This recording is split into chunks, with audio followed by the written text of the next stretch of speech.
Hey YouTube, it's just Monica here with another Loc Talk. Today I want to talk to you guys about my last retightening session and how annoyed I was with myself because of the number of roots I had to pop. So when you think of popping your roots, I know back in the day, always just thought, you go a while without maintenance. You get a couple hairs that, don't know which lock to grow into, so they grow into the wrong one. So got a lock here, a lock here. It should be in this lock, but somehow it's growing into this one because you haven't maintained it in a while. And in that case, it's pretty easy to fix because the hair was probably short and it just kind of started to grow into that lock. I can typically just pull that hair out of the wrong lock and redirect it to the right lock. So that's pretty good, pretty straightforward. What's terrible is what I do to myself, and I can be mad at no one but myself, is how I get my locks basically interlocked together. Then I have to start to break and actually pop my hair, which I absolutely hate. I don't actually like snap my hair. I usually take like either scissors or a fingernail clipper to it, something that'll not have me rip my hair, but either way, I'm cutting the hair. I'm breaking the hair somehow. As some of you guys know, I choose to maintain my locks with a crochet latch or a latch hook, crochet needle, whatever you call it. That's how I choose to maintain my locks. I've been doing that for now coming up to 2 years. When I hit my 2-year mark, I do think I want to invest in an actual tool that's not a crochet hook or anything like it. So I self-maintain my locks. So the back of my head, I'm pretty much blind. I don't prop and position mirrors. I just go by feel. And even the front of my head, I typically don't sit in front of a mirror to, watch what I'm doing. So I just go by feel. My maintenance is pretty much 100% blind and it's done 100% on feel. In time, I started to get faster with interlocking my hair, but I do think that also became an issue. So there are times where I would interlock my hair and I would feel myself like go under 2 locks at the same time. And it's kind of tricky, but you can sort of convince the lock to come back out of the direction that it just went through. And I'll do that. But sometimes I just miss it. I'm going to get close so I can show you how easy it is to make that mistake when you use a latch hook to maintenance your own hair. So I'm going to just pull out these 2 front pieces to demo on those.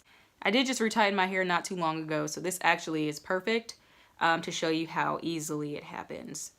So it usually happens when you're getting close to your scalp and you've got to get your tool pretty much on your scalp. But the issue is if you've got, 2 locks right next to each other, you're going to have locks everywhere. You go to put your latch hook in and you go and you catch another lock. So you guys can see right there, hopefully, that my tool is under 2 locks right now.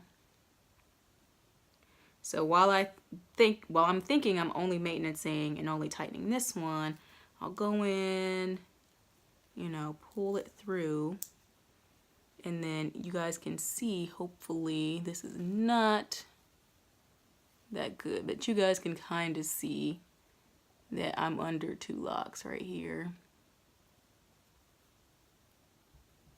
So of course I'm not going to pull that all the way through. But if I were to pull that all the way through, I would then have this lock that is pulling like 3 or 4 strands of this lock right here. And again, when I go to pop the roots, it's not as easy as just pulling that strand out, because that could have been like one of the more solid strands that is really long and is, all the way down the lock. So I can't just pull it out. So when I'm going through now and I stick the tool through, I just try to pull up and make sure that I don't have any other hairs around, but it's so easy. And I'm making all types of errors here. It's so easy just to try to go through one and then get another. Like even then, I barely got it, but I got under that other lock again. So, very easy. That is why I want to try another tool. I can't think of what the tool's name is, but it's something very small. And it's like a loop. People make their own out of like the beading needle. So like they'll cut it, file it so that it's smooth.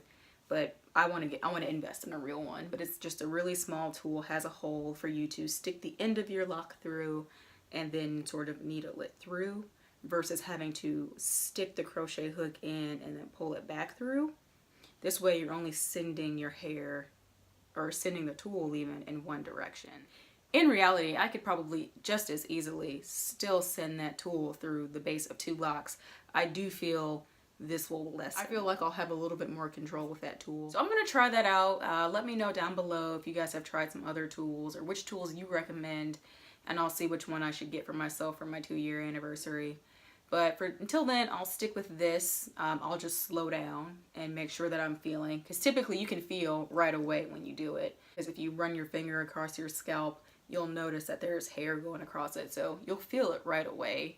So this time and going forward, you know, I was a lot more careful in making sure not to do that. But that's all I wanted to chat with you guys about. Leave your recommendations down below and give me some feedback on your experience with using the latch hook, and are you causing yourself to, you know, well, there that goes.